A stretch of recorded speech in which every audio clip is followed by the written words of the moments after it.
Vendredi 12 avril, bienvenue à toutes et à tous, vous êtes bien sûr Grand Littoral TV, merci de nous rejoindre pour cette nouvelle édition d'information et on commence avec un mot de météo, le soleil donc ce vendredi mais une journée plutôt froide, un scénario qui va encore se reproduire demain et après-demain pour ce week-end. Quelques légères gouttes de pluie sont même attendues pour la fin de dimanche, ce sera plus du côté de Berck.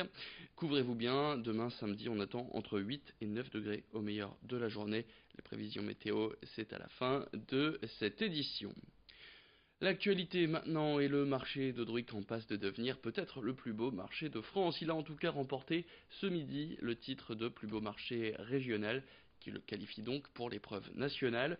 Une bonne nouvelle pour ce marché qui avait échoué à la deuxième place de ce concours des Hauts-de-France l'année dernière. Ce qui fait sa particularité et son charme, c'est ce côté pittoresque, avec son marché à volailles vivantes où on peut encore trouver des poules, des poussins ou encore des lapins. La plupart des vendeurs s'installent ici chaque semaine depuis plusieurs dizaines d'années et ils y sont très attachés. Marine Kijek était allée à la rencontre des commerçants et des habitants de Druic pour comprendre à quoi ressemblait celui qui est désormais le plus beau marché de la région. Écoutez. La particularité du marché du Nord-Aubric, c'est parce que c'est encore des marchés à l'ancienne, avec de la volaille vivante, et un marché campagne, que les gens sont super sympas, et puis voilà quoi, c'est ce qui fait que le marché, il y a beaucoup de monde sur Audric. Disons que c'est toujours un plaisir de venir ici au marché, parce que les gens sont sympathiques et on y trouve ce qu'on veut. Il y a beaucoup de diversité, et puis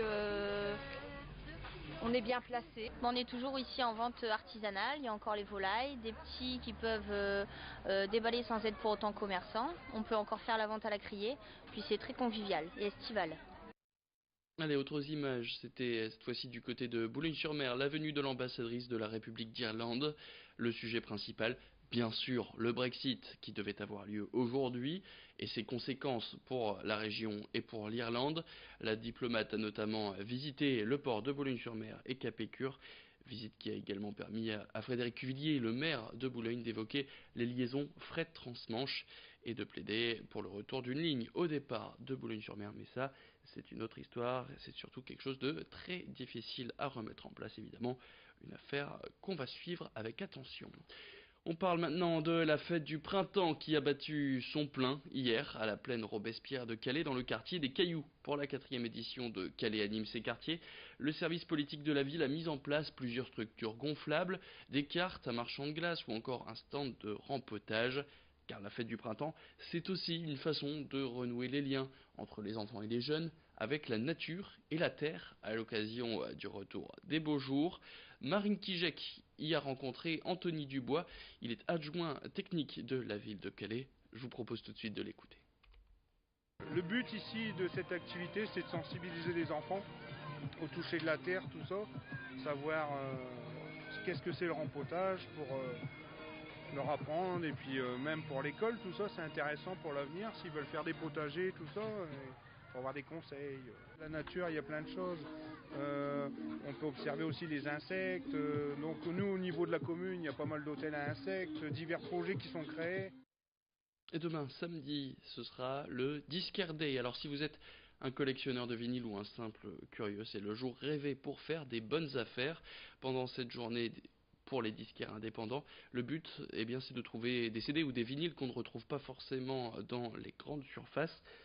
Le but aussi, c'est d'essayer d'amener les clients à franchir les portes de ces petites boutiques plutôt que d'avoir le réflexe Internet. Par exemple, chez ce disquaire de la région qui participe à l'opération, il a ouvert ses portes il y a 5 ans et il participe à ce disquaire day chaque année depuis son ouverture. Alors, à cette occasion, il va ouvrir ses portes de 10 h à 20 h, par exemple sur le littoral. Cette opération aura lieu à Studio Record du côté de Calais ou à Sonomusique pour Boulogne-sur-Mer. L'intérêt de ce disquaire day, tout ce que vous allez peut-être pouvoir y trouver, c'est tout de suite au micro de Lucilbert Constant.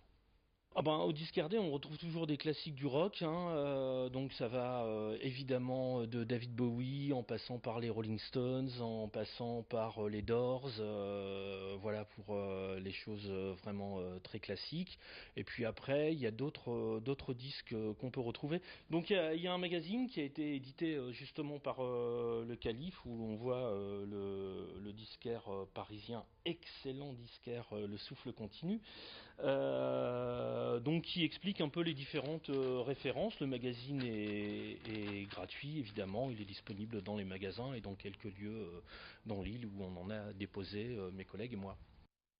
Et puis on parle maintenant de sport avec la 117e édition du Paris-Roubaix. C'est dimanche. Elle va encore rassembler de très nombreux spectateurs venus de toute l'Europe sur le bord des routes. Chaque année, le spectacle est au rendez-vous, notamment sur les secteurs pavés qui ont fait la popularité de cette course. Cette année, le spectacle risque encore d'être au rendez-vous avec en prime du soleil attendu.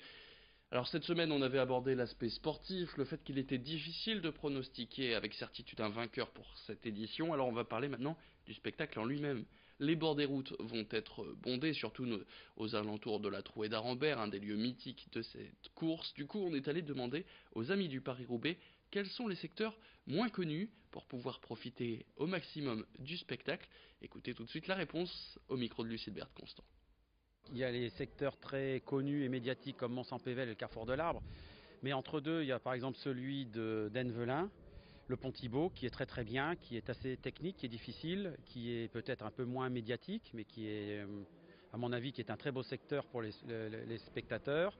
Et après, il y a aussi celui entre Sizouin et Bourguel, qui est aussi moins médiatique, mais qui est tout aussi beau, qui est aussi difficile à négocier pour les coureurs. Et en plus, on peut les voir de loin, puisqu'on peut être sur un espèce de promontoire.